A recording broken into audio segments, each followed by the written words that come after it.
Good evening to all of you. आज के इस वीडियो में हम लोग बात करने जा रहे हैं 7वां चरण शिक्षक बहाली से संबंधित कि 7वां चरण शिक्षक बहाली कब तक आए, चाहे वो हाई स्कूल का हो या फिर 1 to 8 हो।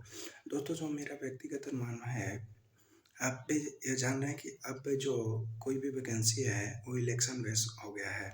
यानी इलेक्शन आएगा तो वैकेंसी आएगा, इलेक्शन नहीं है तो कोई भी वैकेंसी नहीं आएगा।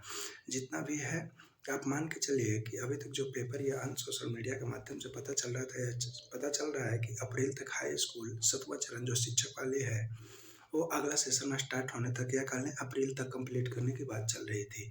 इसके बाद 1 to 8 वैकेंसी आने की भी बात चल रही थी, लेकिन यह हमें अंदाज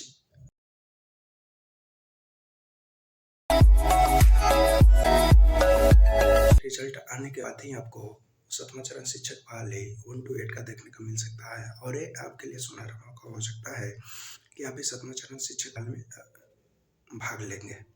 तो सबसे पहले सीटेट पर हम विशेष जोर दे रहे हैं क्योंकि हमारा एक विशेष रणनीति था जिसमें मात्र 14 दिन में हमने सीटेट क्लियर किया था और इसके बाद हमें कई जो दिल्ली का मशहूर कोचिंग है उनके द्वारा पुरस्कृत भी किया गया कि आप इतने समय में किस तरीके से सीटेट पास कर गए। बहुत हमारे साथी थे जो बहुत लोग डराते थे कि सीटेट इतना आसान नहीं होता, लेकिन फिर भी हमने कहा चलो देखते हैं। और जो हरियाणा तरफ से हैं CRSU के जानते होंगे, CRSU में जब हमारा सेकंड ईयर का एग्ज़ाम हो रहा था उसके 14 दिन बाद ही हमारा जो सीटेट का एग्ज़ाम था वो था।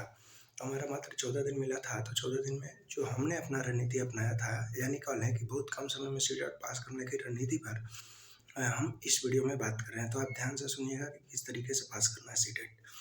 सीटेट 150 नंबर का होता है, उसमें 90 नंबर जनरल के लिए लाना है और कैटेगरी वाइज जो है नंबर कम है क्वालिफाइंग। तो हम बात करते हैं जनरल के, क्योंकि कोई भी कैटेगरी से यदि ना पास करके जनरल से पास कर जाए तो कोई आपत्ति नहीं है। तो 90 नंबर लाने के लिए सबसे पहले आपको क्या करना है कि प्रीवियस ईयर जितना भी सीटेट का क्वेश्चन पेपर है उलट जाना है, चाहे 1 to 5 हो या 6 to 8 हो। इससे क्या होगा कि प्रीवियस ईयर से कम 20 क्वेश्चन आपका पूछेगा ही पूछेगा, चाहे डिस्क्रिप्शन से पूछ ले या डायरेक्ट हो क्वेश्चन मिल जाए। यानी कह ले कि डायरेक्ट या इनडायरेक्ट वे में किसी तरह से क्वेश्चन आपको घुमा के 15 से 20 क्वेश्चन प्रीवियस ईयर से पूछता ही पूछता है। और दूसरा जो हमने रणनीति अपनाया था लैंग्वेज के लिए, इंग्लिश हो या हिंदी, तो इंग्लिश भी 30 था और हिंदी भी 30 है, 6 to 8, 1 to 5 दोनों में। तो हमने स्रोहा पब्लिकेशन का बुक यूज किया था, हिंदी के लिए भी और इंग्लिश के लिए भी। उसमें से हमने क्या किया था कि उसमें से केवल जो क्वेश्चन पेपर है उसे एनालाइज किया था। तो आप भी जाके लैंग्वेज के लिए स्रोहा पब्लिकेशन देख सकते हैं। यहाँ पे हम किसी बुक का प्रमोट नहीं कर रहे हैं, लेकिन जो हमने फॉलो किया था आपको रियलिटी बता रहे हैं। यदि हम बात करें CDP, चाहे 6 to 8 हो या 1 to 5 हो, तो CDP के लिए हमने लूसेंट का पढ़ा था।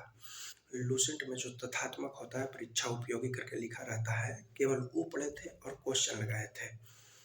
तो इस तरीके से हमने मात्र 14 दिन में सीटेट पास किया। फिर एक बार ध्यान से सुन लीजिए 14 दिन में किस तरीके से पास करते हैं। तो प्रीवियस ईयर आपको रटा होना चाहिए, यानी जीके पर होना चाहिए।